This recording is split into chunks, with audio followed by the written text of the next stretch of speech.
आणि शुद्ध अंतःकरणाने जर आपण कथा ऐकली तर नक्कीच महाराज मी काल सांगितलं, जळती दोषाचे डोंगर, शुद्ध होती नारी नर, गाती ऐकती सादर. हा शब्द फार महत्वाचा आहे बघा. मी आता अगोदर जे सांगितलं आणि या ठिकाणी आलेला शब्द गाती ऐकती सादर, आदर. आदरपूर्वक जर आपण कथा ऐकत असेल, जे पवित्र हरिकथा त्यांचे जळती दोषाचे डोंगर म्हणजे इथं आले बघा, त्यांचं काय सांगायचं असते, त्याचं कामच आहे असं म्हणून जर आला असेल तर त्याला ज्ञान प्राप्त होणार नाही. मी एक वाक्य सांगून जातो तुम्हाला. या ठिकाणी येणारी अशी माणसं आहेत तीन प्रकारचे.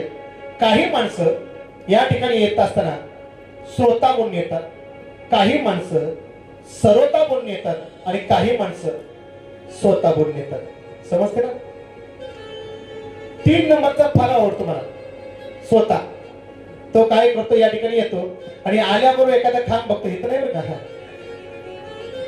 कारण इथं कथा लवकर आहे, काही झोपायची वेळ नाही.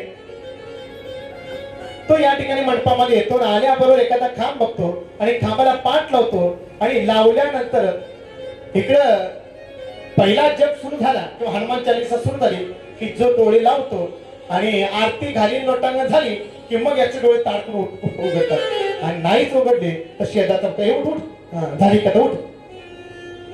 त्याचे काय वैशिष्ट्य तुम्हाला सांगून जातो.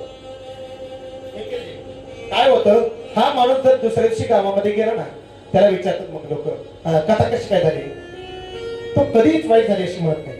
तो म्हणतो बा कथा फार सुंदर झाली. बरोबर बरोबर म्हणजे काय सांगितलं कथेमध्ये ते काय माहित नाही म्हटलं.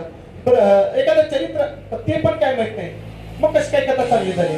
तो म्हणतो ज्या अर्थी मला झोप चांगली लागली त्या अर्थी कथा चांगली झाली.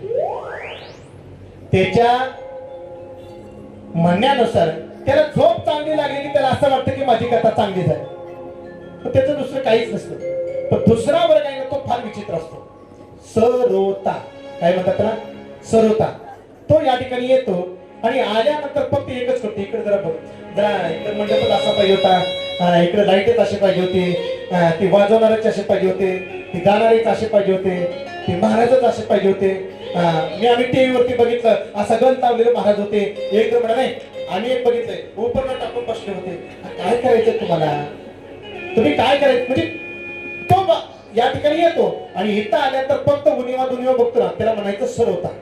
काय म्हणायचं, सरोता. आणि 3 नंबरचा आहे तो श्रोता.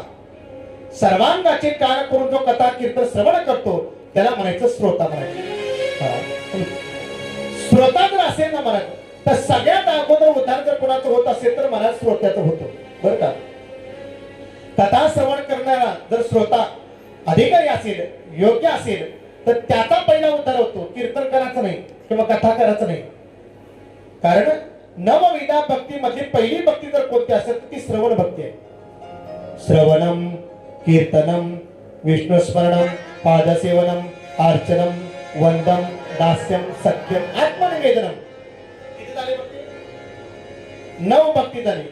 9 प्रकारची भक्ती. श्रवण कीर्तन विष्णुस्मरण पादसेवनम अर्चनम वंदनम दास्यम सत्यम आत्मनिवेदनम.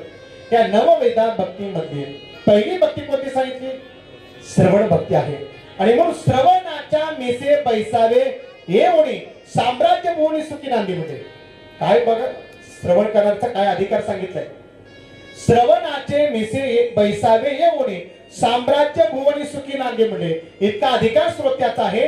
आणि म्हणून श्रोता पण आपण या ठिकाणी जर कथा कीर्तन श्रवण करू लागलो, श्रद्धापूर्वक अंतःकरणाने जर कथा कीर्तन श्रवण करू लागलो तर नक्की मला आपल्यावरती प्रभूची कृपा झाल्याशिवाय राहत नाही. बोलो जय श्रीराम, जय श्रीराम.